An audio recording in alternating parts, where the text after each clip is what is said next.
ونصلي على رسوله الكريم أما بعد فأعوذ بالله من الشيطان الرجيم بسم الله الرحمن الرحيم رب اشرح لي صدري ويسر لي أمري واحلل عقدة من لساني يفقهوا قولي رب يسر ولا تؤسر وتمم بالخير اللهم إنا نسألك علما نافعا ورزقا طيبا وعملا متقبلا اللہم فقہنا فی الدین آمین۔ السلام علیکم ورحمۃ اللہ وبرکاتہ۔ کیسی ہیں آپ سب طالبات؟ دعا ہے اللہ سبحانہ و تعالی ہم سب کو صحت اور ایمان کی بہترین حالت پہ رکھے اور ہم سب سے اپنے دین کا بہترین کام لے، آمین۔ طالبات، الحمدللہ رجوع الی القرآن کے سلسلے میں آج ہمارا 27واں سبق ہوگا انشاءاللہ۔ سبق نمبر 27، پارہ نمبر 2، سورۃ بقرہ، آیت نمبر 199 تا 196۔ پارہ نمبر 2، سورۃ بقرہ، لیسن نمبر 27، آیت نمبر 189 to 196۔ بسم اللہ الرحمن الرحیم۔ یسألونک عن الأہلہ، اے نبی آپ سے چاند کے بارے میں سوال کرتے ہیں۔ قل ہی مواقیت للناس والحج، کہہ دیجئے وہ لوگوں کے لیے اور حج کے لیے اوقات مقررہ ہیں۔ وَلَيْسَ الْبِرُّ بِأَن تَأْتُوا الْبُيُوتَ مِن ظُهُورِهَا وَلَكِنَّ الْبِرَّ مَنِ اتَّقَى، اور نیکی یہ نہیں کہ تم اپنے گھروں میں ان کے پچھواڑوں کی طرف سے آؤ، بلکہ نیکی یہ ہے کہ آدمی پرہیزگاری اختیار کرے۔ وَأْتُوا الْبُيُوتَ مِنْ أَبْوَابِهَا، اور تم اپنے گھروں میں ان کے دروازوں سے آؤ۔ وَاتَّقُوا اللَّهَ لَعَلَّكُمْ تُفْلِحُونَ، اور تم اللہ سے ڈرو تاکہ تم فلاح پا جاؤ۔ اے نبی آپ سے چاند کے احوال کے متعلق سوال کرتے ہیں، کہہ دیجئے وہ لوگوں کے لیے اور حج کے لیے اوقات مقررہ ہیں، اور نیکی یہ نہیں کہ تم اپنے گھروں میں ان کی پچھلی طرفوں سے آؤ یا ان کے پچھواڑوں کی طرف سے آؤ، بلکہ نیکی یہ ہے کہ آدمی پرہیزگاری اختیار کرے اور تم اپنے گھروں میں ان کے دروازوں سے آؤ، اور تم اللہ سے ڈرو تاکہ تم فلاح پا جاؤ۔ اس آیت میں چاند کے بارے میں سوال ہے۔ اوفی رحمہ اللہ نے حضرت ابن عباس رضی اللہ عنہما سے روایت کیا ہے کہ لوگوں نے رسول اللہ صلی اللہ علیہ وسلم سے چاند کے بارے میں سوال کیا تو اس موقع پر یہ آیت نازل ہوئی تھی، یسألونک عن الأہلۃ قل ہی مواقیت للناس۔ اے نبی لوگ آپ سے نئے چاند کے بارے میں دریافت کرتے ہیں کہ گھٹتا بڑھتا کیوں ہے۔ کہہ دیجئے کہ وہ لوگوں کے کاموں یعنی کام کی میعاد کو معلوم کرنے کا ذریعہ ہے۔ اس سے وہ قرض کی مدت، عورتوں کی عدت، حج کے وقت کو معلوم کر سکتے ہیں۔ اسی طرح عبد الرزاق رحمہ اللہ نے حضرت ابن عمر رضی اللہ عنہما سے روایت کیا ہے کہ رسول اللہ صلی اللہ علیہ وسلم نے فرمایا، ان اللہ جعل الاہلۃ مواقیت للناس فصوموا لرؤیتہ فافطروا لرؤیتہ فإن غم علیکم فعدوا لہ 30 یوما۔ اللہ کے رسول صلی اللہ علیہ وسلم نے فرمایا، اللہ تعالیٰ نے چاند کو لوگوں کے لیے وقت معلوم کرنے کا ذریعہ بنا دیا ہے، اس لیے چاند دیکھ کر روزے رکھو اور چاند دیکھ کر روزے رکھنا چھوڑ دو، اور اگر آسمان پر بادل ہوں یعنی مطلع ابر آلود ہو تو مہینے کے دنوں کی تعداد 30 پوری کر لو۔ نیکی کا واحد دار و مدار کس پر ہے؟ تقوی پر۔ ارشاد باری تعالیٰ ہے، وَلَيْسَ الْبِرُّ بِأَن تَأْتُوا الْبُيُوتَ مِن ظُهُورِهَا وَلَكِنَّ الْبِرَّ مَنِ اتَّقَى وَأْتُوا الْبُيُوتَ مِنْ أَبْوَابِهَا، اور نیکی اس بات میں نہیں کہ احرام کی حالت میں گھر میں ان کے پچھواڑے کی طرف سے آؤ، یعنی پہلے ایسے ہوتا تھا کہ جب کوئی احرام باندھ لیتا، اگر اس کی کوئی چیز گھر میں رہ جاتی تو پھر وہ سیدھے دروازے سے اپنے گھر میں نہیں تھاتا بلکہ گھر کی پچھلی طرف سے آتے تھے۔ تو اللہ تعالیٰ نے فرمایا کہ نیکی یہ نہیں ہے کہ تم اپنے گھروں کے دروازوں میں سے آنے کی بجائے ان کے پچھواڑوں کی طرف سے اپنے گھروں میں آؤ، بلکہ نیکی تو وہ ہے، یعنی نیکوکار تو وہ ہے جو پرہیزگار ہو، اور تم گھروں میں ان کے دروازوں سے آیا کرو۔ اس کے بارے میں امام بخاری رحمہ اللہ نے حضرت برا بن عازب رضی اللہ عنہ سے روایت کیا ہے کہ لوگ جب زمانہ جاہلیت میں حالت احرام میں ہوتے تو وہ گھر میں پچھواڑے کی طرف سے آیا کرتے تھے۔ اس موقع پر اللہ تعالیٰ نے اس آیت کو نازل فرمایا تھا۔ حضرت برا بن عازب رضی اللہ عنہ سے روایت ہے کہ انصار کے ہاں یہ معمول تھا کہ جب وہ سفر سے واپس آتے تو گھر کے دروازے سے داخل نہیں ہوتے تھے، تو اسی وجہ سے یہ جو آیت ہے نازل ہوئی تھی۔ امام حسن بصری رحمہ اللہ فرماتے ہیں کہ زمانہ جاہلیت میں جب کچھ لوگ سفر کا ارادہ کرتے اور اپنے ارادہ سفر کے تحت گھر سے نکل جاتے اور گھر سے باہر نکل جانے کے بعد وہ سفر کا ارادہ ترک کر کے مقیم ہو جاتے تو پھر گھر میں اپنے دروازے سے داخل نہیں ہوتے تھے، بلکہ پچھواڑے کی جانب سے دیوار پھیلان کر گھر میں داخل ہوا کرتے تھے۔ تو اس موقع پر اللہ تعالیٰ نے فرمایا وَلَيْسَ الْبِرُّ بِأَن تَأْتُوا الْبَيُوتَ مِن ظُهُورِهَا، نیکی یہ نہیں کہ تم اپنے گھروں میں ان کے پچھواڑوں کی طرف سے آؤ۔ ارشاد باری تعالیٰ ہے وَاتَّقُوا اللَّهَ لَعَلَّكُمْ تُفْلِحُونَ، اور اللہ سے ڈرتے رہو، کیوں؟ تاکہ تم کامیاب ہو جاؤ، فلاح پا جاؤ، نجات پا جاؤ۔ یعنی تم اللہ سے ڈرو اور وہ کام کرو جس کا اس نے تمہیں حکم دیا ہے، اور اس سے رک جاؤ جس سے اس نے تمہیں منع فرمایا ہے۔ کس لیے ایسا کرنا ہے؟ لعلکم تفلحون، تاکہ کل تم اس وقت نجات پاؤ جب اپنے رب تعالیٰ کے دربار میں کھڑے ہو، جب اپنے رب تعالیٰ کے عالیشان دربار میں کھڑے ہوگے اور وہ تمہیں تمہارے اعمال کا پورا پورا بدلہ عطا فرمائے گا۔ وَقَاتِلُوا فِي سَبِيلِ اللَّهِ الَّذِينَ يُقَاتِلُونَكُمْ وَلَا تَعْتَدُوا، اور تم اللہ کی راہ میں ان لوگوں سے لڑو، یعنی جہاد کرو جو تم سے لڑتے ہیں، اور تم زیادتی نہ کرو۔ ان اللہ لا يحب المعتدین، بے شک اللہ زیادتی کرنے والوں کو پسند نہیں کرتا۔ وَاقْتُلُوهُمْ حَيْثُ ثَقِفْتُمُوهُمْ وَأَخْرِجُوهُمْ مِنْ حَيْثُ أَخْرَجُوكُمْ وَالْفِتْنَةُ أَشَدُّ مِنَ الْقَتْلِ، اور تم انہیں جہاں بھی پاؤ ان کو قتل کر دو، اور تم انہیں نکال دو جہاں سے انہوں نے تمہیں نکالا، اور فتنہ قتل سے زیادہ سخت گناہ ہے۔ وَلَا تُقَاتِلُوهُمْ عِنْدَ الْمَسْجِدِ الْحَرَامِ حَتَّى يُقَاتِلُوكُمْ فِيهِ، اور تم ان سے مسجد حرام کے پاس نہ لڑو یہاں تک کہ وہ اس میں تم سے لڑیں۔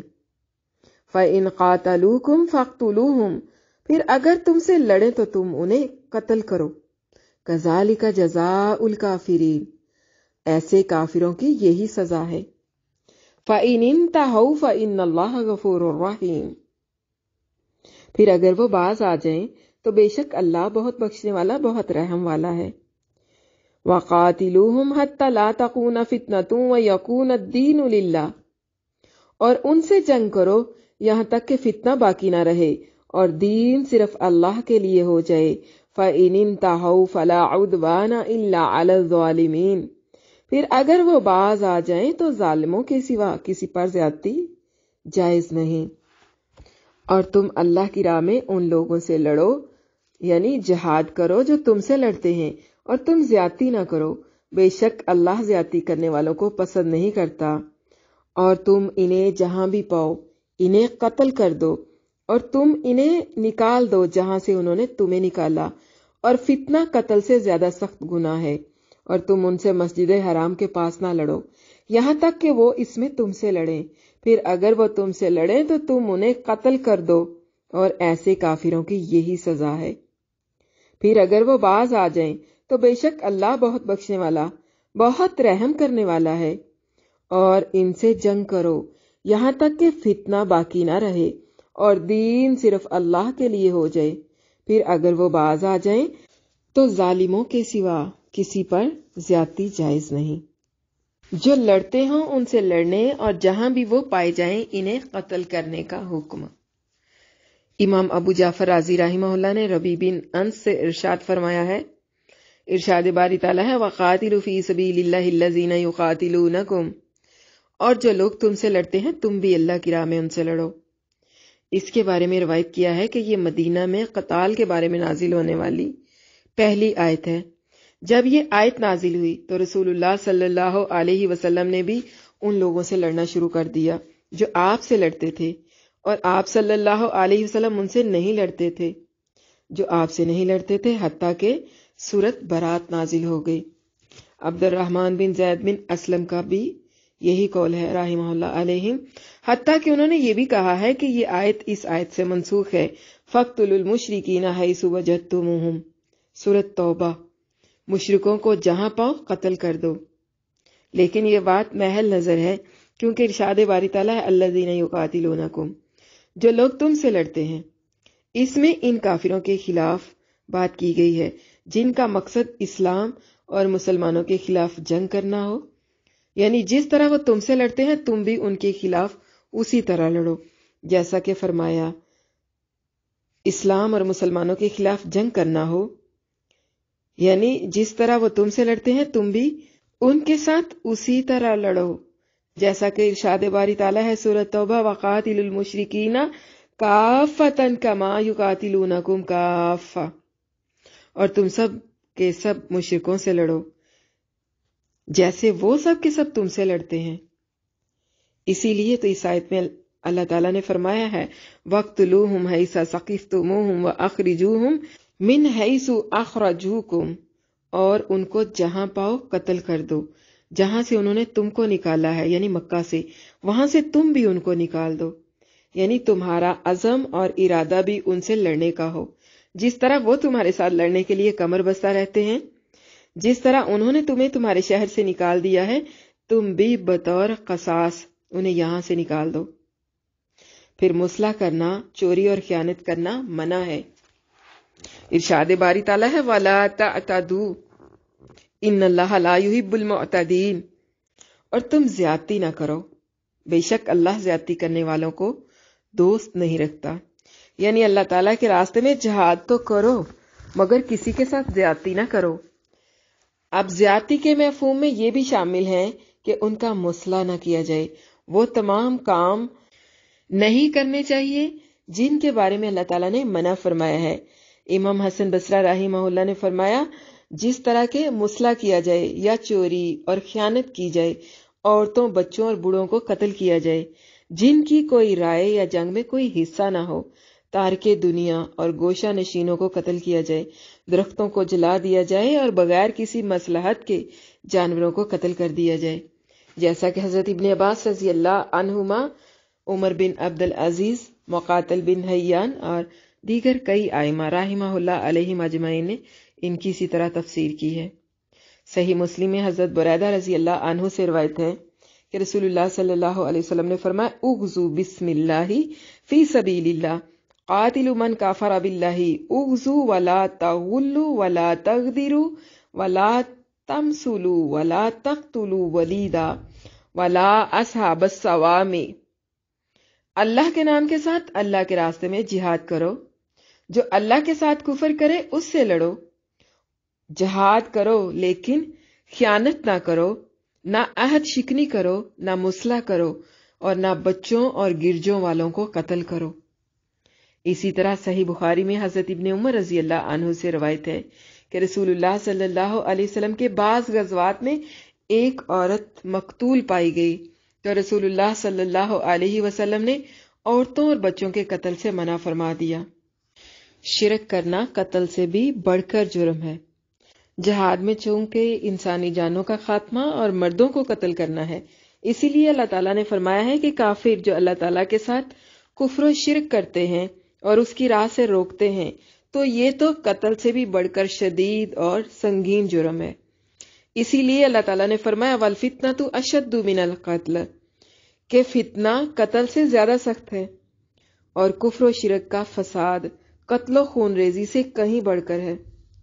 ابو مالک رحمہ اللہ فرماتے ہیں کہ اس کے معنی یہ ہیں کہ جس کفر و شرک پر تم قائم ہو یہ تو قتل سے بھی بڑھ کر ہے۔ اسی طرح ابو العالیہ، مجاہد، سعید بن جبیر، اکرمہ، حسن، قتادہ، ضحاک اور ربیع بن انس رحمہ اللہ علیہم اجمعین بھی یہی فرماتے ہیں کہ اس کے معنی یہ ہیں کہ شرک قتل سے کہیں بڑھ کر ہے۔ حرم میں قتال کی حرمت اور حملہ آور کو روکنے کا جواز۔ ارشاد باری تعالیٰ ہے وَلَا تُقَاتِلُوهُمْ عِنْدَ الْمَسْجِدِ الْحَرَامِ، اور مسجد حرم یعنی خانہ کعبہ کے پاس تم ان سے نہ لڑو۔ صحیح بخاری کی روایت ہے اِنَّ هَذَا الْبَلَدَ حَرَّمَهُ اللَّهُ يَوْمَ خَلَقَ السَّمَاوَاتِ وَالْأَرْضِ، اس شہر کو اللہ تعالیٰ نے اسی دن سے محترم قرار دیا ہے جس دن آسمانوں اور زمین کو پیدا فرمایا۔ تو یہ اللہ تعالیٰ کے محترم قرار دینے کی وجہ سے قیامت تک حرام ہے، قیامت تک محترم ہے۔ مجھ سے پہلے کسی کے لیے اس میں لڑائی کرنا حلال نہیں تھا، اور میرے لیے بھی دن کی ایک گھڑی میں لڑنا حلال تھا، پھر اس کے بعد اس کی حرمت ویسی قائم ہوگی۔ یعنی یہ اللہ تعالیٰ کے محترم قرار دینے کی وجہ سے قیامت تک حرم ہے۔ اس کے کانٹوں کو نہیں کاٹا جائے گا، اس کے شکار کو نہیں بھگایا جائے گا، اور نہ اس کی گری پڑی چیز کو اٹھایا جائے مگر جو اس کا اعلان کرے، اور اس کی گھاس بھی نہیں کاٹی جائے گی۔ اسی طرح ایک اور روایت میں ہے کہ اگر کوئی شخص اللہ کے رسول صلی اللہ علیہ وسلم کے قتال کو بطور دلیل پیش کرے تو اس سے کہہ دو کہ اللہ تعالیٰ نے اپنے رسول صلی اللہ علیہ وسلم کو تو اجازت عطا فرمائی تھی مگر تمہیں اس کی اجازت نہیں ہے۔ رسول اللہ صلی اللہ علیہ وسلم کا اشارہ فتح مکہ کے دن اہل مکہ سے لڑنے کی طرف تھا۔ آپ صلی اللہ علیہ وسلم نے مکہ کو زبردستی فتح کیا تھا، اور مکہ کے چند باشندے بھی خادماتا یعنی خادمہ کے پاس مارے گئے تھے۔ آپ صلی اللہ علیہ وسلم نے یہ فرما کر مکہ کے لوگوں کو امن عطا فرما دیا تھا، من دخل دار ابی سفیان فہو آمن ومن اغلق علیہ دارہ فہو آمن ومن دخل المسجد فہو آمن، جو ابو سفیان کے گھر میں داخل ہو جائے وہ امن میں ہے، جس نے اپنے دروازے کو بند کر لیا وہ بھی امن میں ہے، اور جو مسجد حرام میں داخل ہو جائے وہ بھی امن میں ہے۔ ارشاد باری تعالیٰ ہے حتی یقاتلوکم فی فَإِنْ قَاتَلُوكُمْ فَاقْتُلُوهُمْ كَذَلِكَ جَزَاءُ الْكَافِرِينَ، یہاں تک کہ وہ تم سے اس مسجد حرام کے پاس لڑیں، پھر اگر وہ تم سے لڑیں تو تم ان کو قتل کر ڈالو، کافروں کی یہی سزا ہے۔ اللہ تعالیٰ فرماتا ہے کہ تم ان سے مسجد حرام کے پاس نہ لڑو، ہاں البتہ اگر وہ آج خود لڑائی کا آغاز کریں تو تم ان سے لڑائی کر سکتے ہو اور حملہ آور کو مار بھگا سکتے ہو، جیسا کہ نبی کریم صلی اللہ علیہ وسلم نے صحابہ کرام رضی اللہ عنہم سے حدیبیہ کے دن درخت کے نیچے ایک قتال پر بیعت لی تھی، جب قریشیوں نے اور ان کے اس سال کے حلیف خاندان ثقیف اور حبشہ کے لوگوں نے آپ کے خلاف یورش کی تھی۔ پھر اللہ تعالیٰ نے ان دونوں گروہوں کے مابین قتال کو روک دیا اور فرمایا وَهُوَ الَّذِي كَفَّ أَيْدِيَهُمْ عَنْكُمْ وَأَيْدِيَكُمْ عَنْهُمْ بِبَطْنِ مَكَّةَ مِن بَعْدِ أَنْ أَظْفَرَكُمْ عَلَيْهِمْ، سورۃ الفتح۔ اور وہ اللہ ہی تو ہے جس نے تم کو ان کافروں پر فتح یاب کرنے کے بعد وادی مکہ میں ان کے ہاتھ تم سے اور تمہارے ہاتھ ان سے روک دیے، اور فرمایا وَلَوْلَا رِجَالٌ مُؤْمِنُونَ وَنِسَاءٌ مُؤْمِنَاتٌ لَمْ تَعْلَمُوهُمْ أَن تَطَئُوهُمْ فَتُصِيبَكُم مِّنْهُمْ مَعْرَةٌ بِغَيْرِ عِلْمٍ لِيُدْخِلَ اللَّهُ فِي رَحْمَتِهِ مَن يَشَاءُ وَلَوْ تَزَيَّلُوا لَعَذَّبَنَ الَّذِينَ كَفَرُوا مِنْهُمْ عَذَابًا أَلِيمًا، سورۃ فتح۔ اور اگر ایسے مسلمان مرد مسلمان عورتیں نہ ہوں جن کو تم جانتے نہ تھے، یعنی نہ ہوتی جن کو تم جانتے نہ تھے، کہ اگر تم ان کو پامال کر دیتے تو تم کو ان کی طرف سے بے خبری میں نقصان پہنچ جاتا، تو ابھی تمہارے ہاتھ سے فتح ہو جاتی، مگر تاخیر اس لیے ہوئی کہ اللہ اپنی رحمت میں جس کو چاہے داخل کرے، اور اگر وہ مومن اور کافر الگ الگ ہو جاتے تو جو ان میں کافر تھے ان کو ہم دکھ دینے والا عذاب دیتے۔ ارشاد باری تعالیٰ ہے فَإِنِ انْتَهَوْا فَإِنَّ اللَّهَ غَفُورٌ رَحِيمٌ، پھر اگر وہ باز آ جائیں تو اللہ بخشنے والا اور رحم والا ہے۔ اس کے معنی یہ ہے کہ اگر وہ حرم میں قتال کو ترک کر دیں اور اسلام کی طرف رجوع کر کے توبہ کر لیں تو اللہ تعالیٰ ان کے گناہوں کو معاف فرما دے گا۔ انہوں نے گو حرم میں مسلمانوں کو قتل کیا تھا، لیکن جو شخص اللہ تعالیٰ کی طرف رجوع کر کے توبہ کر لے تو اللہ تعالیٰ اسے معاف فرما دے گا، خواہ اس کا کتنا ہی بڑا جرم، کتنا ہی بڑا گناہ کیوں نہ ہو۔ فتنے کے خاتمے تک لڑائی کرنے کا حکم۔ پھر اللہ تعالیٰ نے اس وقت تک کفار سے قتال کا حکم دیا ہے جب تک کہ فتنہ نیست و نابود نہ ہو جائے، اور فتنہ سے مراد یہاں شرک ہے۔ حضرت ابن عباس رضی اللہ عنہم، مجاہد، حسن، قتادہ، ربی بن انس، مقاتل بن حیان، سدی اور زید بن اسلم رحمہ اللہ علیہم کا یہی قول ہے۔ وَيَكُونَ الدِّينُ لِلَّهِ، اور زمین اور زمین میں دین سارا اللہ کا ہو جائے، دین اللہ ہی کا ہو جائے، یعنی اللہ تعالیٰ کا دین تمام دینوں پر غالب آ جائے، جس طرح کہ بخاری شریف میں حضرت ابو موسیٰ اشعری رضی اللہ عنہ سے روایت ہے کہ نبی کریم صلی اللہ علیہ وسلم سے دریافت کیا گیا کہ ایک شخص شجاعت کے لیے یا حمیت کے لیے یا ریاکاری کے لیے لڑائی کرتا ہے تو ان میں سے اللہ کے راستے میں کون لڑتا ہے؟ فرمایا من قاتل تکون کلمۃ اللہ ہی العلیٰ فہو فی سبیل اللہ، جو اس لیے لڑے کہ اللہ تعالیٰ کا کلمہ سربلند ہو تو وہ اللہ تعالیٰ کے راستے میں لڑتا ہے۔ اسی طرح صحیحین کی ایک اور روایت میں ہے، آپ صلی اللہ علیہ وسلم نے فرمایا امرت ان اقاتل الناس حتی یقولوا لا الہ الا اللہ فاذا قالوا لا الہ الا اللہ عصموا منی دماءہم واموالہم الا بحقها وحسابہم علی اللہ۔ مجھے حکم دیا گیا ہے کہ میں لوگوں سے قتال کروں حتیٰ کہ وہ لا الہ الا اللہ کا اقرار کر لیں، اور جب وہ اس کا اقرار کر لیں گے تو وہ مجھ سے اپنے خونوں اور مالوں کو بچا لیں گے، الا یہ کہ اس کلمے یا اسلام کی وجہ سے کوئی حق ہو اور ان کا حساب اللہ تعالیٰ کے سپرد ہے، یعنی کوئی حق ہو اور اسے پامال کر دیا جائے۔ ارشاد باری تعالیٰ ہے فَإِنِ انْتَهَوْا فَلَا عُدْوَانَ إِلَّا عَلَى الظَّالِمِينَ، پھر اگر وہ فساد سے باز آ جائیں تو ظالموں کے سوا کسی پر زیادتی نہیں کرنی چاہیے، یعنی اگر وہ شرک سے اور مومنوں سے جنگ کرنے سے باز آ جائیں تو تم بھی ان سے رک جاؤ، کیونکہ اس کے بعد ان سے جو لڑے گا وہ ظالم ہوگا، اور ظالموں کے سوا کسی پر زیادتی نہیں کرنی چاہیے۔ اس آیت کریمہ کا مفہوم یہ ہے کہ اگر وہ باز آ جائیں تو گویا ظلم یعنی شرک سے باز آ گئے، اس لیے اس کے بعد ان پر کوئی زیادتی نہیں کی جائے گی، اور زیادتی سے مراد یہاں انہیں سزا دینا اور ان سے جنگ کرنا ہے، جیسا کہ فرمان باری تعالیٰ ہے فَمَنِ اعْتَدَىٰ عَلَيْكُمْ فَاعْتَدُوا عَلَيْهِ بِمِثْلِ مَا اعْتَدَىٰ عَلَيْكُمْ، سورۃ البقرہ۔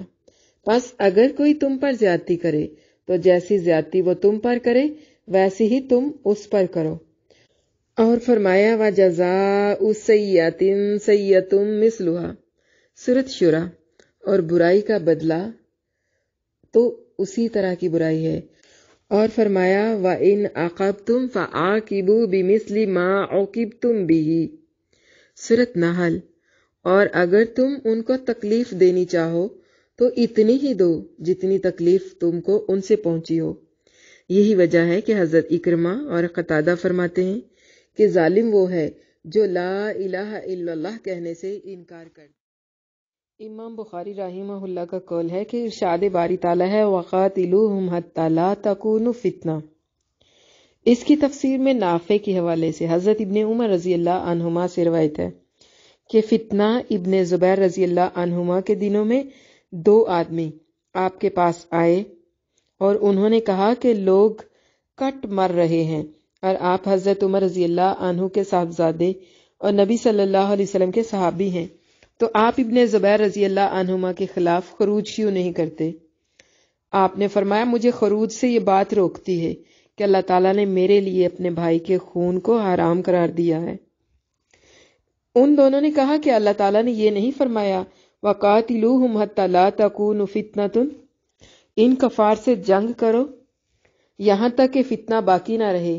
تو آپ نے فرمایا ہم نے رسول اللہ صلی اللہ علیہ وسلم کے ساتھ مل کر جہاد کیا حتیٰ کہ فتنہ نابود ہو گیا اور دین اللہ کے لیے ہو گیا، اور تم اس لیے لڑنا چاہتے ہو کہ فتنہ برپا ہو جائے اور دین اللہ کے لیے نہ رہے۔ عثمان بن صالح رحمہ اللہ نے ان الفاظ کا اضافہ کیا ہے کہ ایک شخص نے حضرت ابن عمر رضی اللہ عنہما کے پاس آ کر کہا، اے ابو عبد الرحمن، آپ کو اس بات پر کس نے آمادہ کیا ہے کہ 1 سال حج اور 1 سال عمرہ تو کریں لیکن جہاد فی سبیل اللہ کو ترک کر دیں، حالانکہ آپ جانتے ہیں کہ اللہ تعالیٰ نے اس کی کس قدر ترغیب دی ہے؟ فرمایا، بھتیجے، اسلام کی بنیاد 5 باتوں پر رکھی گئی ہے۔ نمبر 1، اللہ اور اس کے رسول پر ایمان لانا۔ نمبر 2، نماز پنجگانہ ادا کرنا۔ نمبر 3، رمضان کے روزے رکھنا۔ نمبر 4، زکوٰۃ ادا کرنا۔ نمبر 5، بیت اللہ کا حج کرنا۔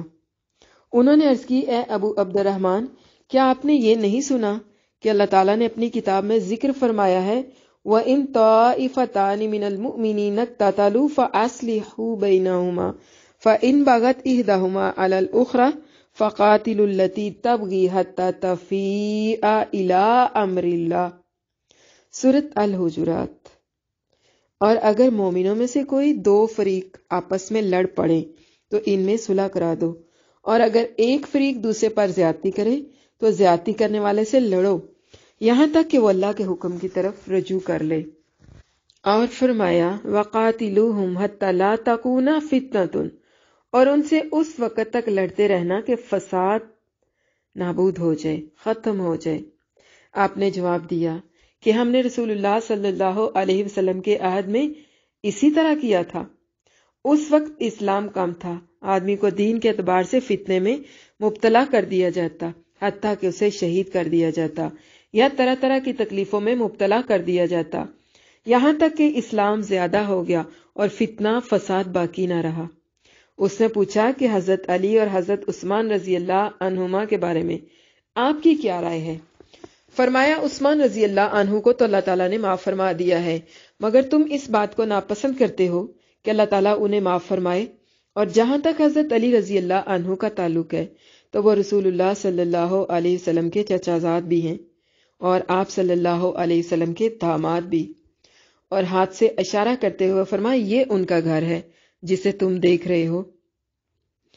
الشہر الحرام بالشہر الحرام والحرمات قصاص، تم پر ماہ حرام کی پابندی ان کی طرف سے ماہ حرام کی پابندی کے بدلے میں ہے۔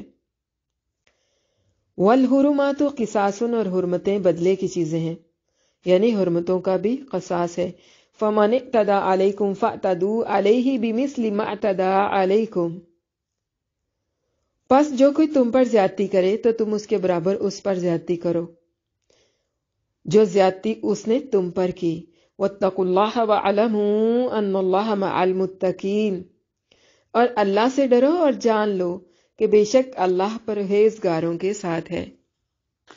تم پر ماہ حرام کی پابندی ان کی طرف سے ماہ حرام کی پابندی کے بدلے میں ہے، اور حرمتیں بدلے کی چیزیں ہیں۔ جو کوئی تم پر زیادتی کرے تو تم اس کے برابر اس پر زیادتی کرو جو زیادتی اس نے تم پر کی، اور اللہ سے ڈرو اور جان لو کہ اللہ پرہیزگاروں کے ساتھ ہے۔ حرمت کے مہینوں میں، یعنی حرمت والے مہینوں میں لڑائی حرام ہے، الا یہ کہ دشمن ان میں لڑائی شروع کر دے۔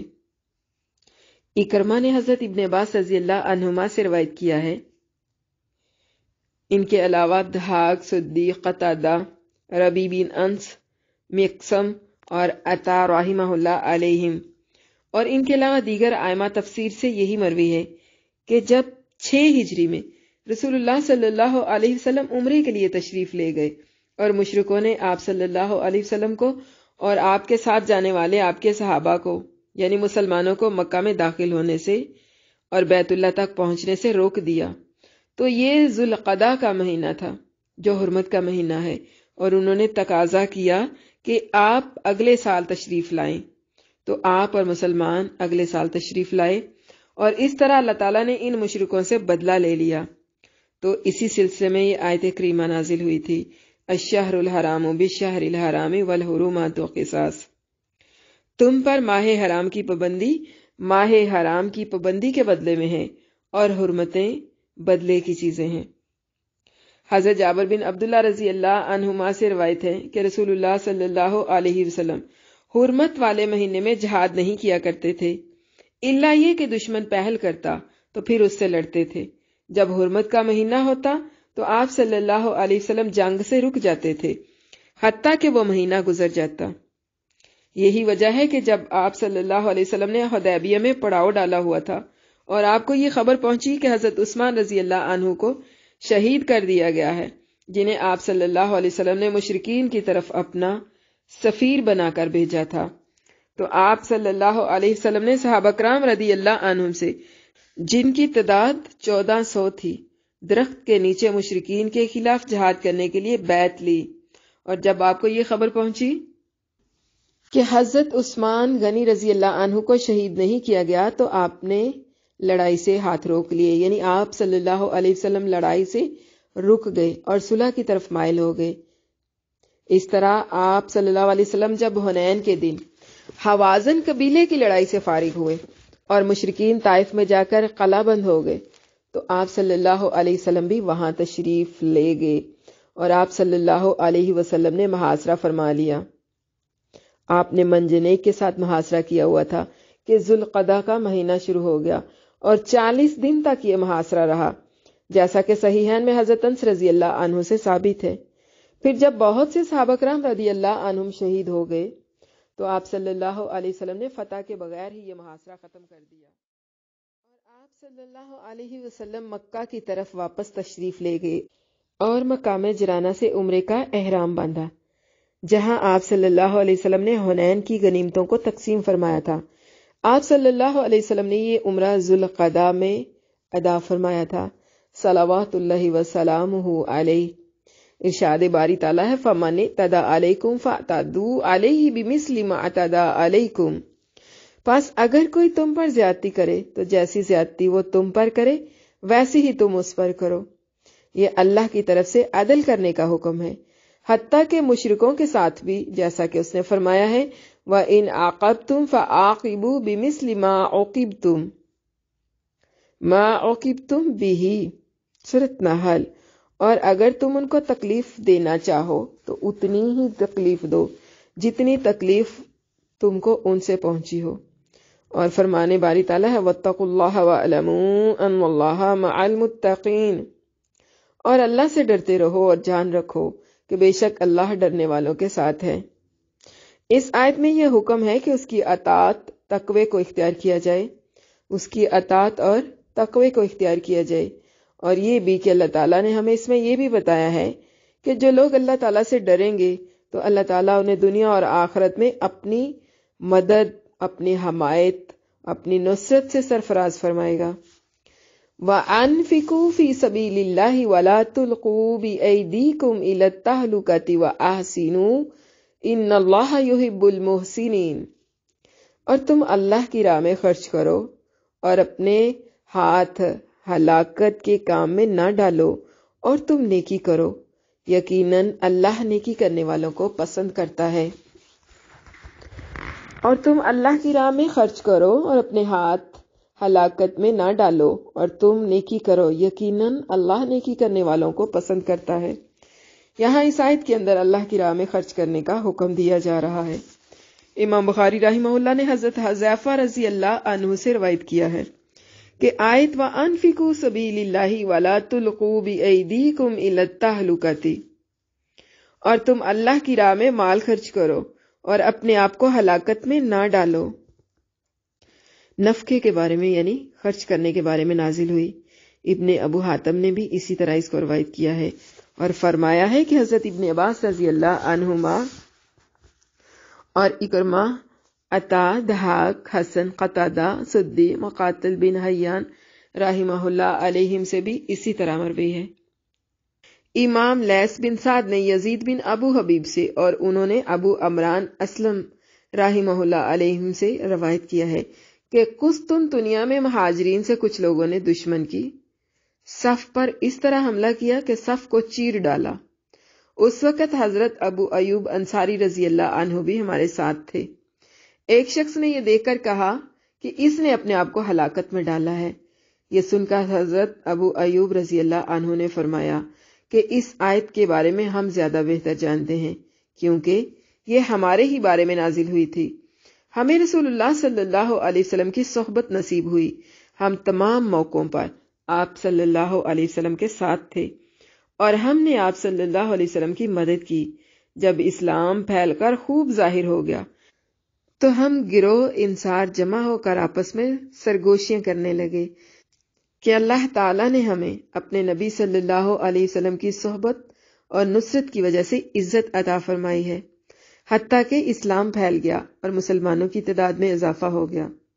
ہم نے اپنے اہل و عیال اور اولاد اور اموال پر آپ صلی اللہ علیہ وسلم کو ترجیح دی تھی، اور اب جب کہ حالت جنگ ختم ہو گئی ہے تو ہم اپنے اہل و اولاد میں لوٹ جائیں گے اور ان میں اقامت پذیر ہوں گے۔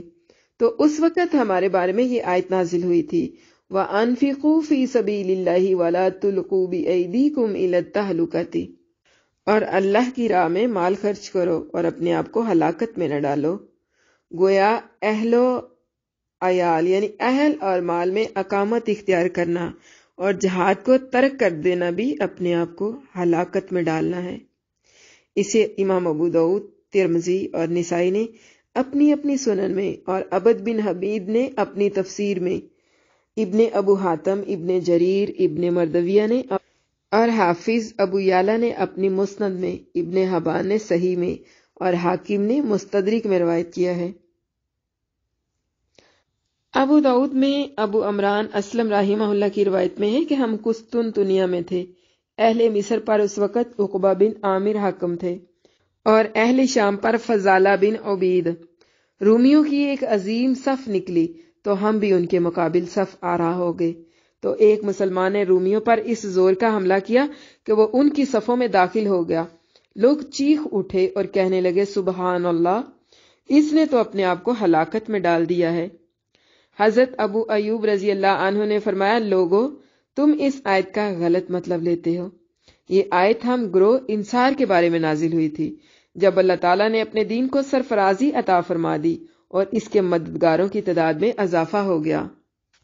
تو ہم آپس میں کہنے لگے کہ اب ہم اگر اپنے مال و اموال پر توجہ دیں اور انہیں درست کر لیں تو کیا ہی اچھا ہو۔ اس موقع پر اللہ تعالیٰ نے یہ آیت نازل فرمائی تھی۔ ابو بکر بن عیاش نے ابو اسحاق سبیعی رحمہ اللہ سے روایت کیا ہے کہ ایک شخص نے حضرت برا بن عازب رضی اللہ عنہ سے کہا کہ اگر میں اکیلا دشمن پر حملہ کروں اور وہ مجھے قتل کر دے تو کیا میں اپنے آپ کو ہلاکت میں ڈالا؟ یعنی کیا میں نے اپنے آپ کو ہلاکت میں ڈالا؟ انہوں نے فرمایا، نہیں، اللہ تعالیٰ نے اپنے رسول صلی اللہ علیہ وسلم سے فرمایا ہے، فَقَاتِلْ فِي سَبِيلِ اللَّهِ لَا تُكَلَّفُ إِلَّا نَفْسَكَ، سورۃ النساء۔ چنانچہ اے نبی، آپ اللہ کی راہ میں لڑیں، آپ اپنے سوا کسی کے ذمہ دار نہیں ہیں۔ اور یہ جو آیت ہے وَلَا تُلْقُوا بِأَيْدِيكُمْ، یہ نفقے کے بارے میں یعنی خرچ کرنے کے بارے میں نازل ہوئی ہے۔ اسے ابن مردویہ نے روایت کیا اور امام حاکم نے بھی مستدرک میں بیان کیا اور لکھا ہے کہ یہ حدیث صحیح اور شیخین کی شرط کے مطابق ہے۔ امام سوری اور قیس بن ربیع نے بھی اسے ابو اسحاق سے اور انہوں نے برا بن عازب رضی اللہ عنہ سے اسی طرح روایت کیا ہے۔ لا تکلف الا نفسک، اس کے بعد کہا کہ ہلاکت یہ ہے کہ آدمی گناہ کر کے اپنے آپ کو ہلاکت میں ڈال دے اور توبہ نہ کرے۔ عطا رحمہ اللہ نے بھی حضرت ابن عباس رضی اللہ عنہما سے وَأَنفِقُوا فِي سَبِيلِ اللَّهِ وَلَا تُلْقُوا بِأَيْدِيكُمْ إِلَى التَّهْلُكَةِ، اس کے بارے میں روایت کیا ہے کہ اس کا تعلق قتال سے نہیں بلکہ نفقات سے ہے، کہ اگر اللہ تعالیٰ کے راستے میں خرچ کرنے سے اپنے ہاتھ کو روک لو گے تو اپنے آپ کو ہلاکت میں ڈالو گے۔ یعنی اس آیت کا مضمون یہ ہے کہ اس میں اللہ تعالیٰ کے راستے میں اور تقرب اور طاعت الہی کے دیگر کاموں میں خصوصاً دشمنوں سے جہاد کے لیے مال خرچ کرنے کا حکم دیا گیا ہے، تاکہ دشمنوں کے مقابلے میں مسلمانوں کو تقویت حاصل ہو۔ اور پھر فرمایا کہ ایسا نہ کرنے میں تباہی و بربادی اور ہلاکت ہے۔ پھر اللہ تعالیٰ نے احسان جو مقامات اطاعت میں بلند و بالا اور اعلیٰ و عرفہ ہے، اس کا حکم دیتے ہوئے فرمایا وَأَحْسِنُوا إِنَّ اللَّهَ يُحِبُّ الْمُحْسِنِينَ، اور احسان کرو، بے شک اللہ احسان کرنے والوں کو دوست رکھتا ہے۔ وَأَتِمُّوا الْحَجَّ وَالْعُمْرَةَ لِلَّهِ، اور تم حج اور عمرہ اللہ کے لیے پورا کرو۔ فَإِنْ أُحْصِرْتُمْ فَمَا اسْتَيْسَرَ مِنَ الْهَدْيِ، پھر اگر تمہیں راستے میں روک دیا جائے تو قربانی کے لیے جو میسر ہو وہ قربان کرو۔ وَلَا تَحْلِقُوا رُؤُوسَكُمْ حَتَّى يَبْلُغَ الْهَدْيُ مَحِلَّهُ، اور اپنے سر نہ منڈواؤ حتیٰ کہ قربانی اپنے حلال ہونے کی جگہ پہنچ جائے۔ فَمَنْ كَانَ مِنْكُمْ مَرِيضًا أَوْ بِهِ أَذًى مِّن رَأْسِهِ فَفِدْيَةٌ مِّن صِيَامٍ أَوْ صَدَقَةٍ أَوْ نُسُكٍ، پھر اگر کوئی شخص بیمار ہو یا اس کے سر میں کوئی تکلیف ہو اور وہ سر منڈوا لے تو فدیے میں روزے رکھے یا صدقہ دے یا قربانی کرے۔ فَإِذَا أَمِنْتُمْ، پھر جب تم امن میں ہو جاؤ، یعنی پھر جب تمہیں امن مل جائے اور تم حج سے پہلے مکہ پہنچ جاؤ۔ فَمَن تَمَتَّعَ بِالْعُمْرَةِ إِلَى الْحَجِّ فَمَا اسْتَيْسَرَ مِنَ الْهَدْيِ، تو تم میں سے جس نے حج کے احرام تک عمرے کا فائدہ اٹھایا، یعنی وہ احرام کھول کر جو میسر ہو قربانی کرے۔ فَمَن لَّمْ يَجِدْ فَصِيَامُ ثَلَاثَةٍ أَيَّامٍ فِي الْحَجِّ فَسَبْعَةٍ إِذَا رَجَعْتُمْ، پھر جو شخص قربانی نہ پائے تو وہ 3 دن روزے حج کے دنوں میں رکھے اور 7 اس وقت جب تم گھر لوٹاؤ۔ تِلْکَ عَشَرَةٌ کاملہ، یہ پورے 10 ہیں، یعنی 10 روزے۔ ذَلِكَ لِمَن لَّمْ يَكُنْ أَهْلُهُ حَاضِرِي الْمَسْجِدِ الْحَرَامِ، یہ حکم اس شخص کے لیے ہے جس کے گھر والے مسجد حرام کے پاس نہ رہتے ہوں۔ وَاتَّقُوا اللَّهَ وَاعْلَمُوا أَنَّ اللَّهَ شَدِيدُ الْعِقَابِ، یہ حکم اس شخص کے لیے ہے جس کے گھر والے مسجد حرام کے پاس نہ رہتے ہوں، اور تم اللہ سے ڈرو اور جان لو بے شک اللہ سخت سزا دینے والا ہے۔ اور تم حج اور عمرہ اللہ کے لیے پورا کرو، پھر اگر تمہیں راستے میں روک دیا جائے تو قربانی کے لیے جو میسر ہو وہ قربان کر دو، اور اپنے سر نہ منڈواؤ حتیٰ کہ قربانی اپنے حلال ہونے کی جگہ پہنچ جائے۔ پھر اگر کوئی شخص بیمار ہو یا اس کے سر میں کوئی تکلیف ہو اور وہ سر منڈوا لے تو فدیے میں روزے رکھے یا صدقہ دے یا قربانی کرے۔ پھر جب تم امن میں ہو جاؤ، یعنی پھر جب تمہیں امن مل جائے اور تم حج سے پہلے مکہ پہنچ جاؤ، تو تم میں سے جس نے حج کے احرام تک عمرے کا فائدہ اٹھایا وہ احرام کھول کر جو میسر ہو قربانی کرے۔ پھر جو شخص قربانی نہ پائے تو وہ 3 روزے حج کے دنوں میں رکھے اور 7 اس وقت جب تم گھر لوٹ آؤ، یہ پورے 10 روزے ہیں۔ یہ حکم اس شخص کے لیے ہے جس کے گھر والے مسجد حرام کے پاس نہ رہتے ہوں، اور تم اللہ سے ڈرو اور جان لو بے شک اللہ سخت سزا دینے والا ہے۔ حج اور عمرہ کو پورا کرنے کا حکم۔ اللہ تعالیٰ نے پہلے روزے کے احکام کا ذکر فرمایا، پھر جہاد کا ذکر فرمایا، اور اب احکام میں مناسک حج کا ذکر ہے، اور حج کا ذکر کرتے ہوئے حج اور عمرہ کو پورا کرنے کا حکم دیا ہے۔ سیاق کلام سے بظاہر یوں معلوم ہوتا ہے کہ حکم یہ ہے کہ جب حج اور عمرے کے افعال کو شروع کر دیا جائے تو انہیں ہر صورت میں مکمل کیا جائے۔ اسی لیے اس کے بعد فرمایا فَإِنْ أُحْصِرْتُمْ، یعنی اگر تمہیں بیت اللہ تک پہنچنے سے روک دیا جائے اور حج اور عمرے کے مکمل کرنے سے منع کر دیا جائے۔ اسی وجہ سے علماء کرام کا اتفاق ہے کہ حج اور عمرے کو شروع کرنے کے بعد ان کو پورا کرنا لازم ہے۔ مکحول رحمہ اللہ فرماتے ہیں کہ ان کو پورا کرنا یہ ہے کہ ان دونوں کو میقات سے شروع کیا جائے۔ امام عبد الرزاق رحمہ اللہ نے معمر کے حوالے سے زہری سے روایت کیا ہے کہ حضرت عمر رضی اللہ عنہ نے ارشاد فرمایا کہ ارشاد باری تعالیٰ ہے وَأَتِمُّ الْحَجَّ وَالْعُمْرَةَ لِلَّهِ، تم اللہ کی خوشنودی کے لیے حج اور عمرے کو پورا کرو۔ اس کے بارے میں فرمایا کہ انہیں پورا کرنے سے مراد یہ ہے کہ ان میں سے ہر ایک کو الگ الگ سر انجام دیا جائے، اور عمرے کو حج کے مہینوں کے علاوہ دیگر مہینوں میں سر انجام دیا جائے، کیونکہ اللہ تعالیٰ فرماتا ہے الحج اشہر معلومات، سورۃ بقرہ، حج کے مہینے معین ہیں، یعنی مقرر کیے ہوئے ہیں جو معلوم ہیں۔ امام سدی رحمہ اللہ فرماتے ہیں فرمان باری تعالیٰ ہے وَأَتِمُّ الْحَجَّ وَالْعُمْرَةَ لِلَّهِ، کہ حج اور عمرے کو قائم کرو۔ اسی طرح قتادہ رحمہ اللہ نے زرارہ کے حوالے سے حضرت ابن عباس رضی اللہ عنہما سے روایت کیا ہے کہ حج عرفہ اور عمرہ طواف کا نام ہے۔ اعمش نے ابراہیم کے حوالے سے علقمہ سے روایت کیا ہے کہ عبداللہ بن مسعود رضی اللہ عنہ کی قرات میں یہ ہے وَأَقِیمُوا الْحَجَّ وَالْعُمْرَةَ إِلَى الْبَيْتِ، حج اور عمرے کو بیت اللہ تک قائم کرو اور عمرے میں بیت اللہ سے تجاوز نہ کیا جائے۔ ابراہیم رحمہ اللہ بیان کرتے ہیں کہ میں نے اس کا ذکر سعید بن جبیر سے کیا تو انہوں نے بتایا کہ حضرت ابن عباس رضی اللہ عنہما نے بھی اسی طرح فرمایا تھا۔ سفیان نے اعمش رحمہ اللہ سے، انہوں نے ابراہیم سے اور انہوں نے علقمہ رحمہ اللہ سے روایت کیا ہے کہ حج اور عمرے کو بیت اللہ تک کرو۔ محرم کو جب راستے میں روک دیا جائے، ارشاد باری تعالیٰ ہے فَإِنْ أُسِرْتُمْ فَمَا اسْتَيْسَرَ مِنَ الْهَدْيِ، پھر اگر تم راستے میں روک لیے جاؤ تو جیسی قربانی میسر ہو وہ قربان کر دو۔ اس کے بارے میں ائمہ تفسیر نے ذکر فرمایا ہے کہ یہ آیت 6 ہجری میں یعنی حدیبیہ کے سال اس وقت نازل ہوئی تھی جب مشرکین رسول اللہ صلی اللہ علیہ وسلم اور بیت اللہ کے درمیان حائل ہو گئے تھے، جیسا کہ اسی موقع پر اللہ تعالیٰ نے پوری سورۃ فتح بھی نازل فرمائی تھی اور اس بات کی اجازت دے دی کہ وہ اپنے قربانی کے جانوروں کو ذبح کر دیں جو کہ 70 اونٹ تھے، اپنے سروں کو منڈوا دیں اور احرام کھول دیں۔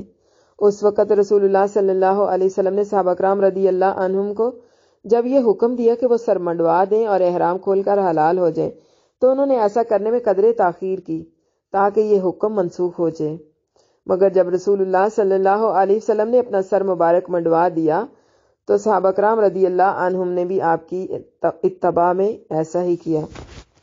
ہاں البتہ کچھ لوگوں نے بال کٹوا دیے اور کچھ نے منڈوا دیے۔ اسی وجہ سے تو رسول اللہ صلی اللہ علیہ وسلم نے فرمایا تھا رحم اللہ المحلقین قالوا والمقصرین، یا رسول اللہ صلی اللہ علیہ وسلم فقال فی الرابعۃ والمقصرین، اللہ تعالیٰ بال منڈوانے والوں پر رحم فرمائے۔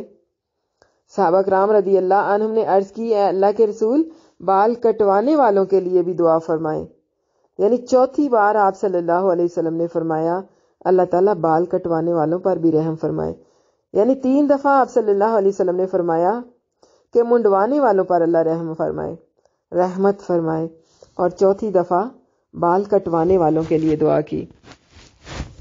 اس موقع پر اونٹ اور گائے کی قربانی میں 7 آدمی شریک تھے۔ صحابہ کرام رضی اللہ عنہم کی کل تعداد 1400 تھی۔ حرم سے باہر حدیبیہ کے مقام پر انہوں نے پڑاؤ ڈالا ہوا تھا۔ حسر راستے کی رکاوٹ کو کہتے ہیں، خواہ یہ دشمن کی وجہ سے ہو یا مرض کی وجہ سے یا راستے سے بھٹک جانے کی وجہ سے، یعنی کسی بھی وجہ سے۔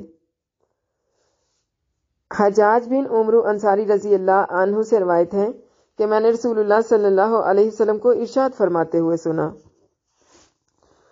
من کوسرا او اعرج فقد حل وعلیہ حجۃ اخری، جس شخص کا کوئی جسم کا عضو ٹوٹ جائے یا وہ لنگڑا ہو جائے تو وہ حلال ہو جائے تو اسے دوبارہ حج کرنا ہوگا۔ فرماتے ہیں میں نے ابن عباس اور ابو ہریرہ رضی اللہ عنہ سے اس کا ذکر کیا تو دونوں نے فرمایا کہ وہ سچ کہتے ہیں۔ ابن ماجہ کی روایت میں نبی کریم صلی اللہ علیہ وسلم کے الفاظ یہ ہیں، من کسیرا او آراجا او ماریدا، جس شخص کا کوئی عضو ٹوٹ جائے یا وہ لنگڑا ہو جائے یا بیمار ہو جائے۔ اسی طرح امام ابن ابو حاتم نے بھی سے روایت کیا ہے اور انہوں نے فرمایا ہے کہ حضرت ابن مسعود، ابن زبیر رضی اللہ عنہم، علقمہ، سعید بن مسیب اور بن زبیر، مجاہد، نخی، عطا اور مقاتل بن حیان رحمہ اللہ علیہم سے مروی ہے کہ احصار اس چیز کی وجہ سے ہو سکتا ہے جو انسان کے لیے تکلیف دہ ہو، یعنی دشمن یا مرض یا پاؤں وغیرہ کے ٹوٹ جانے کی وجہ سے۔ صحیح بخاری میں حضرت عائشہ صدیقہ رضی اللہ عنہا سے مروی ہے رسول اللہ صلی اللہ علیہ وسلم ضباء بنت زبیر بن عبد المطلب رضی اللہ عنہا کے پاس تشریف لے گئے تو انہوں نے عرض کی اے اللہ کے رسول صلی اللہ علیہ وسلم، میں حج کا ارادہ رکھتی ہوں لیکن میں بیمار ہوں۔ تو آپ صلی اللہ علیہ وسلم نے فرمایا حجی واشترتی ان محلی حیث حسبتنی، تم حج کرو اور یہ شرط لگا لو کہ اے اللہ میں وہاں احرام کھول دوں گی جہاں تو مجھے روک لے گا۔ تو اس سے پتہ چلا کہ احرام باندھتے وقت یعنی حج میں اس طرح کی شرط لگانا جائز ہے۔ ارشاد باری تعالیٰ ہے فَمَسْتَيْسَرَ مِنَ الْهَدْيِ، تو قربانی کے لیے جو میسر ہو۔ اس کے بارے میں امام مالک رحمہ اللہ نے حضرت علی بن ابو طالب رضی اللہ عنہ سے روایت کیا ہے کہ اس سے مراد بکری ہے۔ حضرت ابن عباس رضی اللہ عنہما فرماتے ہیں کہ قربانی اونٹ، گائے، بھیڑ اور بکری، نر اور مادہ کی 8 قسموں میں سے ادا کی جا سکتی ہے۔ اسی طرح امام عبد الرزاق نے حضرت ابن عباس رضی اللہ عنہما سے روایت کیا ہے کہ اپنی استطاعت کے مطابق قربانی کر دے۔ اوفی نے حضرت ابن عباس رضی اللہ عنہما سے روایت کیا ہے کہ اگر خوشحال ہو تو اونٹ کی قربانی کر دے، ورنہ گائے کی، اور اگر یہ بھی نہ ہو سکے تو بکری کی قربانی کر دے۔ ہشام بن عروہ رحمہ اللہ نے اپنے والد سے روایت کیا ہے کہ اس سے مراد وہ قربانی ہے جو سستی اور مہنگی کے مابین ہو۔ احصار کی صورت میں بکری کی قربانی کے صحیح ہونے کی دلیل یہ ہے کہ اللہ تعالیٰ نے اس بات کو واجب قرار دیا ہے کہ جیسی قربانی میسر ہو کر دی جائے، اور قربانی پالتو جانوروں یعنی اونٹ، گائے اور بھیڑ بکری ہی کی جا سکتی ہے، جیسا کہ امت کے بہت بڑے عالم ترجمان القرآن اور رسول اللہ صلی اللہ علیہ وسلم کے برادر امزاد یعنی حضرت ابن عباس رضی اللہ عنہما نے فرمایا۔ صحیح بخاری اور صحیح مسلم میں ام المومنین حضرت عائشہ صدیقہ رضی اللہ عنہا سے روایت ہے، عہد النبی صلی اللہ علیہ وسلم مرتن غنما، نبی کریم صلی اللہ علیہ وسلم نے ایک بار بکری ذبح کی یعنی قربانی کے لیے آپ صلی اللہ علیہ وسلم نے بکری کی قربانی کی تھی۔ ارشاد باری تعالیٰ ہے وَلَا تَحْلِقُوا رُؤُوسَكُمْ حَتَّى يَبْلُغَ الْهَدْيُ مَحِلَّهُ، اس کا عطف وَأَتِمُّوا الْحَجَّ وَالْعُمْرَةَ لِلَّهِ اس پر ہے، اس کا عطف وَإِنْ أُحْصِرْتُمْ فَمَا اسْتَيْسَرَ مِنَ الْهَدْيِ اس پر نہیں ہے، جیسا کہ ابن جریر رحمہ اللہ کا گمان ہے، کیونکہ نبی صلی اللہ علیہ وسلم اور صحابہ کرام رضی اللہ عنہم کو حدیبیہ والے سال جب کفار قریش نے حرم میں داخل ہونے سے روک دیا تھا تو انہوں نے سر منڈا دیے اور اپنی قربانی کے جانوروں کو حرم کے باہر ہی ذبح کر دیا تھا۔ البتہ حالت امن میں حرم تک پہنچ جانے کی صورت میں سر منڈانا جائز نہیں ہے، حتی یبلغ الہدی محلہ، یہاں تک کہ قربانی اپنے حلال ہونے کے مقام تک پہنچے۔ اور حج کرنے والا اگر قارن ہے تو حج اور عمرے کے افعال سے فارغ ہو جائے، اور اگر مفرد یعنی حج افراد کرنے والا ہے یا حج تمتع ہے تو ان میں سے ایک سے فارغ ہو جائے، جیسا کہ صحیح بخاری میں ہے۔ حضرت حفصہ رضی اللہ عنہا سے روایت ہے کہ انہوں نے عرض کی اے اللہ کے رسول صلی اللہ علیہ وسلم، لوگوں نے تو عمرہ کر کے احرام کھول دیا ہے مگر آپ نے نہیں کھولا، تو آپ صلی اللہ علیہ وسلم نے فرمایا انی لبت رأسی وقلت ہدائی فلا احل حتی انہارا، میں نے اپنے سر کے بالوں کو چپکا لیا اور اپنی قربانی کے جانوروں کو قلادہ پہنا دیا ہے، لہذا میں اس وقت تک احرام کھول کر حلال نہیں ہو سکتا جب تک قربانی کے جانور کو ذبح نہ کر دوں۔ تو جو شخص حالت احرام میں سر منڈوائے تو اس پر فدیہ واجب ہے۔ ارشاد باری تعالیٰ ہے فَمَنْ كَانَ مِنْكُمْ مَرِيضًا أَوْ بِهِ أَذًى مِّن رَأْسِهِ فَفِدْيَةٌ مِّن صِيَامٍ أَوْ صَدَقَةٍ أَوْ نُسُكٍ، پھر اگر کوئی تم میں بیمار ہو یا اس کے سر میں کسی طرح کی تکلیف ہو اور اگر وہ سر منڈوا لے تو اس کے بدلے میں روزے رکھے یا صدقہ دے یا قربانی کرے۔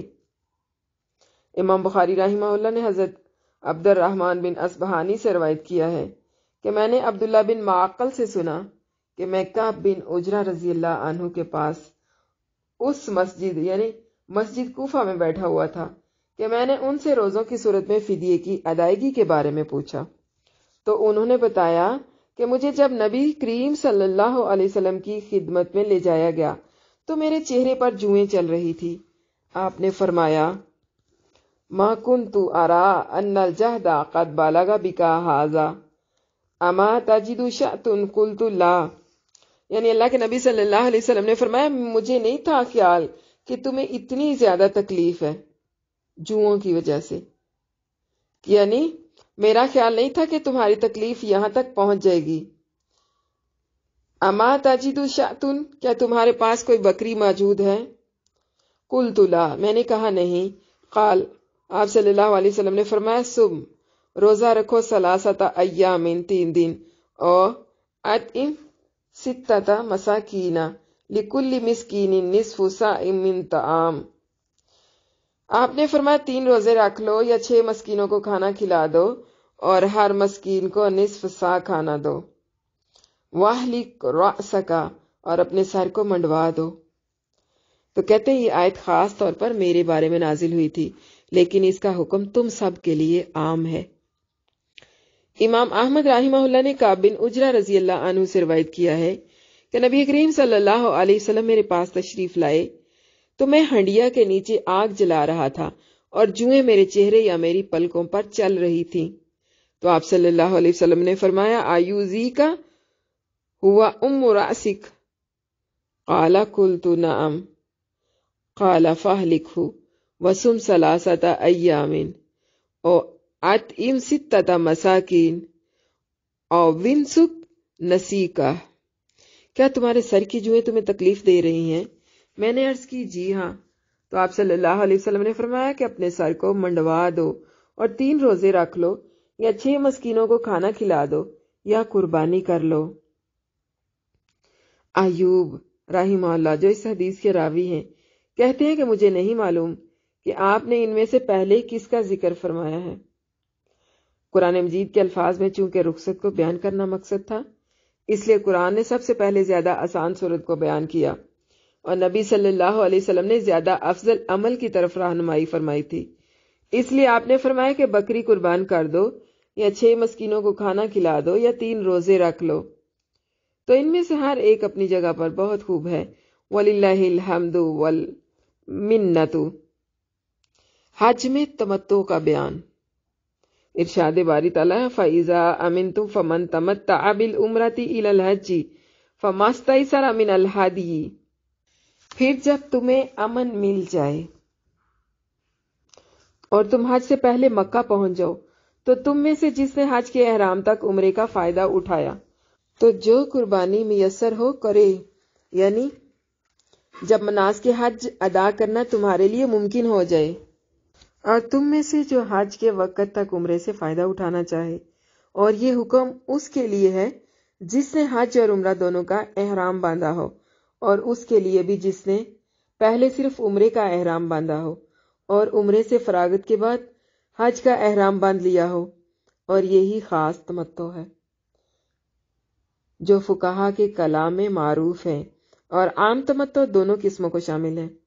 جیسا کہ صحیح حدیث سے پتہ چلتا ہے کہ رسول اللہ صلی اللہ علیہ وسلم نے حج تمتع کیا تھا، اور بعض کہتے ہیں کہ آپ نے حج قران کیا تھا، لیکن اس میں کوئی اختلاف نہیں کہ آپ ہدی کے جانور ساتھ لائے تھے. ارشاد باری تعالیٰ ہے فَمَن تَمَتَّعَ بِالْعُمْرَةِ إِلَى الْحَجِّ فَمَا اسْتَيْسَرَ مِنَ الْهَدْيِ، کہ اس کے معنی یہ ہے کہ جس طرح کی ہدی میسر ہو وہ ذبح کر دے، جو کم سے کم 1 بکری تو ہونی چاہیے.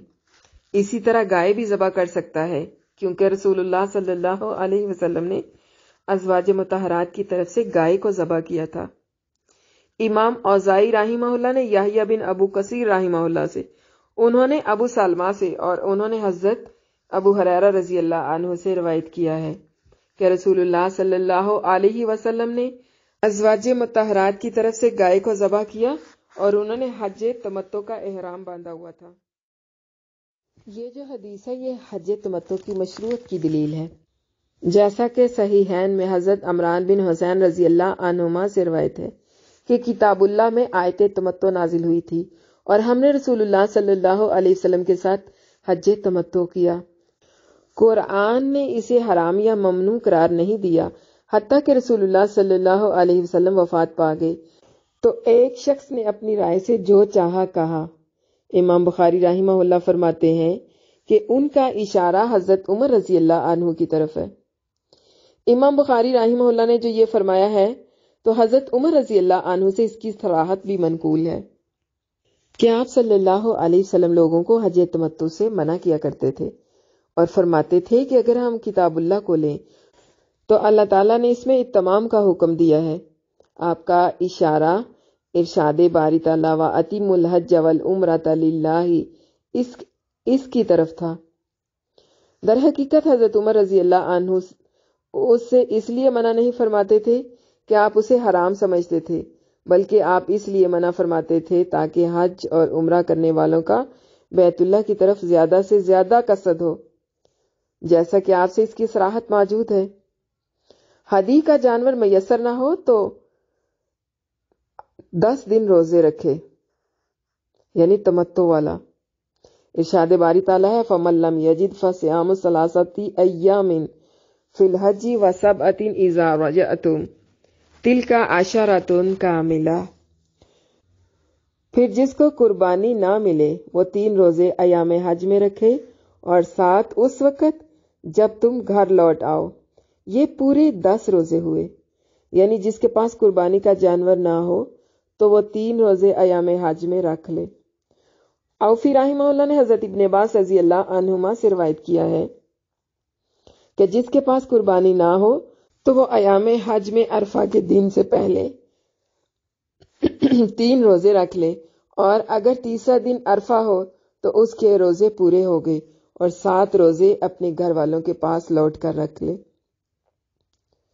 اسی طرح ابو اسحاق نے برا سے اور انہوں نے ابن عمر رضی اللہ عنہما سے روایت کیا ہے، ایک دن یوم ترویہ سے پہلے روزہ رکھ لے، ایک یوم ترویہ کو روزہ رکھ لے، اور ایک روزہ عرفہ کے دن رکھ لے۔ اگر تینوں یا ان میں سے کچھ روزے عید سے پہلے نہ رکھ سکے تو ایام تشریق میں بھی یہ روزے رکھنا جائز ہے، جیسا کہ حضرت عائشہ اور حضرت ابن عمر رضی اللہ عنہم کا قول صحیح بخاری میں موجود ہے کہ ایام تشریق میں روزے رکھنے کی اجازت نہیں ہے۔ ہاں البتہ جس شخص کے پاس قربانی کا جانور نہ ہو تو وہ ان دنوں میں بھی روزے رکھ سکتا ہے۔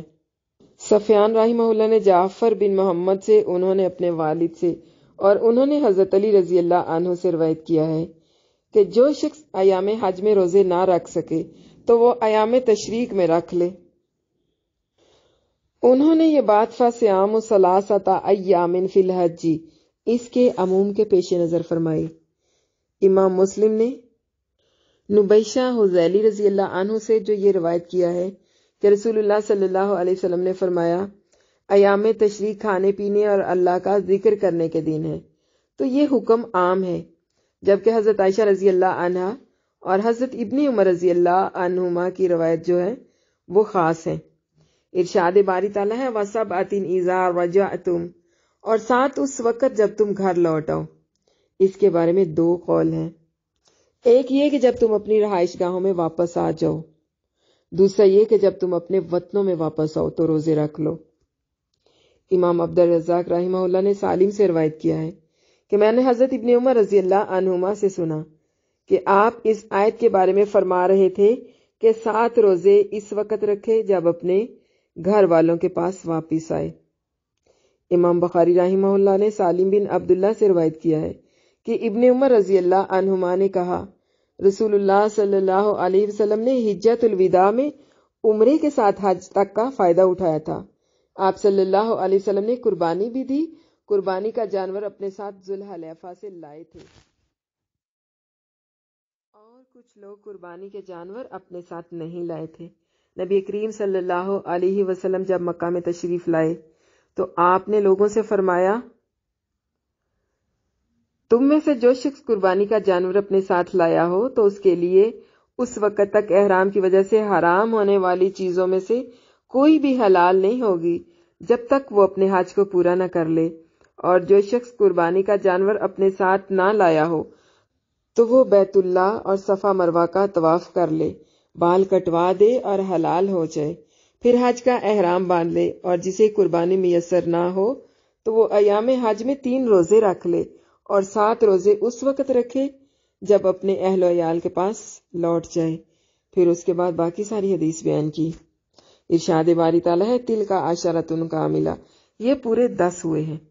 اس میں کاملۃن کے بارے میں ایک قول یہ ہے کہ اسے بطور تاکید لایا گیا ہے، جیسا کہ عرب کہتے ہیں کہ میں نے اپنی آنکھوں سے دیکھا، میں نے اپنے کانوں سے سنا، میں نے اپنے ہاتھ سے لکھا، اور اللہ تعالیٰ نے فرمایا وَلَا طَائِرٌ يَطِيرُ بِجَنَاحَيْهِ، اور نہ کوئی پرندہ جو اپنے پروں سے اڑتا ہے، اور فرمایا وَلَا تَخُطُّهُ بِيَمِينِكَ سورۃ العنکبوت، اور نہ آپ اسے اپنے دائیں ہاتھ سے لکھ ہی سکتے تھے، اور فرمایا وَوَعَدْنَا مُوسَىٰ 30 لَيْلَةً وَأَتْمَمْنَاهَا ب10 فَاسْتَمَّ مِيقَاتُ رَبِّهِ 40 لَيْلَةً سورۃ اعراف۔ اور ہم نے موسیٰ علیہ السلام سے 30 راتوں کا وعدہ کیا کہ وہ انہیں کوہ طور پر گزارے، اور ہم نے انہیں مزید اور 10 راتوں کے ساتھ پورا کر دیا، تو اس کے پروردگار کی مقرر کی ہوئی 40 رات کی میعاد پوری ہو گئی۔ اور کاملہ اس کے دوسرا معنی یہ ہے کہ ان روزوں کے اکمل اور تمام ہونے کا حکم دیا گیا ہے۔ اہل مکہ کے لیے تمتع نہیں ہے۔ ارشاد باری تعالیٰ ہے ذالک لمن لم یکن اہلہ حاضر المسجد الحرام، یہ حکم اس شخص کے لیے ہے جس کے اہل و عیال مسجد حرام کے پاس نہ رہتے ہوں، یعنی اہل حرم کے لیے تمتع نہیں ہے۔ امام عبد الرزاق رحمہ اللہ نے طاؤس رحمہ اللہ سے روایت کیا ہے کہ تمتع دیگر لوگوں کے لیے ہے، اہل مکہ کے لیے نہیں ہے۔ امام عبد الرزاق رحمہ اللہ نے فرمایا ہے کہ مجھے یہ خبر پہنچی ہے کہ حضرت ابن عباس رضی اللہ عنہما کا قول بھی طاؤس ہی کے قول کی طرح ہے۔ ارشاد باری تعالیٰ ہے واتقوا اللہ، اور اللہ سے ڈرتے رہو، یعنی جس بات کا اس نے تمہیں حکم دیا ہے وہ کرو، اور جس سے منع فرمایا ہے اس سے رک جاؤ۔ وَاعْلَمُوا أَنَّ اللَّهَ شَدِيدُ الْعِقَابِ، اور جان لو کہ بے شک اللہ سخت عذاب دینے والا ہے، یعنی جو اس کے حکم کی مخالفت کرے گا اور جس سے اسے منع فرمایا اس کا ارتکاب کرے گا تو اسے وہ سخت عذاب میں مبتلا کر دے گا۔ سبحانک اللہم و بحمدک اشہد ان لا الہ الا انت استغفرک و اتوب الیک۔ سبحان ربک رب العزت عما یصفون وسلام علی المرسلین والحمد للہ رب العالمین۔ رب اغفر وارحم وانت خیر الراحمین، وصلی اللہ وسلم وبارک علی نبینا محمد وعلی آلہ واصحابہ اجمعین، آمین ثم آمین یا رب العالمین۔ الحمدللہ سبق مکمل، اور آج کے سبق کو لے کر اگر کوئی سوال ہے تو کر لیں۔ اللہم لک اسلمت وبک آمنت والیک توکلت والیک انبت وبک خاصمت۔ اللہم انی اعوذ بعزتک لا الہ الا انت ان تضلنی، انت الحی الذی لا یموت والجن والانس یموتون۔ اے اللہ، میں تیرا فرما بردار ہو گیا اور تجھ پر ایمان لایا اور تجھ پر بھروسہ کیا اور تیری طرف رجوع کیا اور تیری مدد سے دشمنوں سے لڑا۔ اے میرے اللہ، میں تیری عزت کی پناہ مانگتا ہوں، تیرے سوا کوئی معبود نہیں کہ تو مجھ کو بھٹکا دے۔ تو زندہ ہے، کبھی نہیں مرتا، اور جن اور انسان مر جاتے ہیں۔